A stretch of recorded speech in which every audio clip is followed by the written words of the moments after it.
तो भाई लोग, इंडियन सिनेमा ने सालों से अपनी ऑडियंस को कैप्टिवेट करके रखा हुआ है with strong stories, songs and characters. लेकिन एक कमी हमेशा से रही है, मानो जैसे पजल का एक पीस मिसिंग सा रहा हो, और वो थे सुपर हीरोज विद देसी स्वैग। श्योरली हमारे पास क्रिश था एंड नाउ एंड देन कोई ना कोई सुपर हीरो मूवी आ ही जाती थी, लेकिन इनमें से कोई भी मूवी एक कल्चरल इम्पैक्ट क्रिएट नहीं कर पाई। ऐसे में रिसेंटली आती है हनुमान, जो सेलिब्रेट करती है हिंदू माइथोलॉजी को अपने खुद के रूटेड सुपर हीरो के साथ। और जो कल्चरल इम्पैक्ट उस मूवी ने अमंग द ऑडियंस क्रिएट किया, उसको देखकर मैंने सोचा कि क्या वाकई it is time for the superhero genre to excel, where dhotis meet capes, mythology meets comics and masala meets Marvel. जानेंगे आज की इस वीडियो में, क्योंकि आज की इस वीडियो में हम बात करने वाले हैं about how superhero genre will redefine the Indian cinema. तो without further ado, let's get started.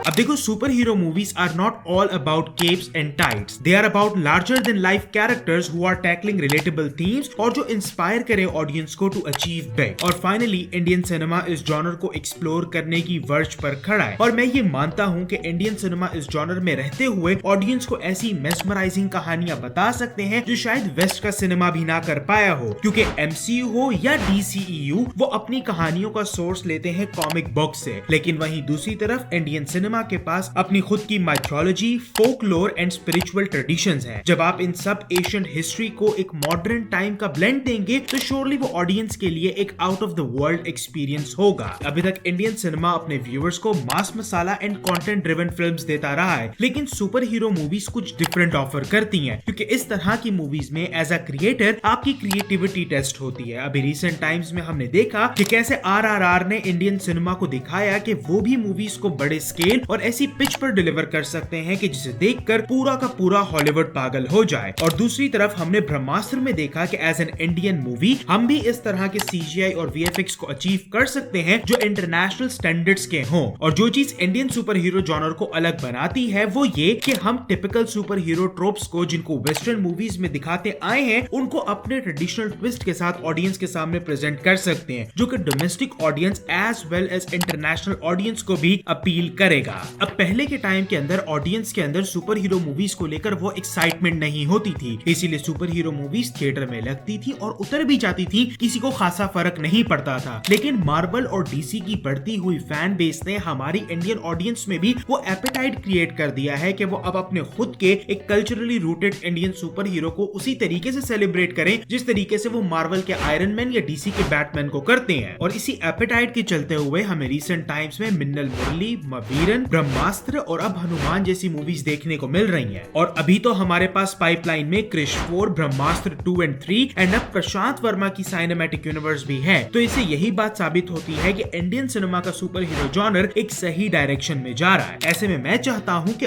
और ज्यादा कल्चर और रूट से जुड़े हुए सुपर हीरो हमें देखने को मिले, क्योंकि सुपर हीरो मूवीज हमें गुड वर्सेस इवल का नॉर्मल सा कॉन्सेप्ट एक यूनिक पॉइंट ऑफ व्यू के साथ दिखाते हैं। आई स्टिल रिमेम्बर जब मैंने अवेंजर्स एंड गेम का वो लास्ट अवेंजर असेंबल वाला सीन थिएटर में देखा था, आई वॉज मेस्मराइज्ड, क्योंकि उससे पहले हमने वर्ल्ड सिनेमा में ऐसा कुछ नहीं होता हुआ देखा था। And I am ईगरली waiting for that moment जब हम इंडियन सिनेमा में भी ऐसा ही कुछ रेप्लिकेट होता हुआ देखेंगे। और हनुमान मूवी का ये डेंस कल्चरल इम्पैक्ट इस बात की जमानत है कि भाई आप अच्छा माल परोसो तो उसको ऑडियंस भर भर कर प्यार देगी, लेकिन जब आप बनाओगे ही आदि पुरुष जैसा तो आपको गालियों के अलावा और कुछ नहीं मिलेगा। And in true terms super hero genre Indian cinema को अलाउ करेगा कि वो अपने कल्चरल हेरिटेज, डाइवर्स माइथोलॉजी और यूनिक स्टोरी टेलिंग के ट्रेडिशन को दुनिया के सामने रखे और बताएं कि what Indian cinema is truly capable of. तेरह आज के लिए बस इतना ही। मुझे नीचे कमेंट्स में जरूर बताना कि तुम्हारा क्या सोचना है इंडियन सिनेमा के इस ग्रोइंग सुपर हीरो जॉनर के बारे में। अपने ओपिनियंस कमेंट में जरूर शेयर करना, और अगर ये वीडियो पसंद आई हो तो लाइक और चैनल को सब्सक्राइब भी जरूर करना, और बेल आइकन को भी प्रेस कर देना ताकि मैं जब भी कोई नई वीडियो अपलोड करूं तुम्हें पता चल जाए। और मैं मिलूंगा तुमसे अगली वीडियो में, तब तक के लिए Hasta la vista,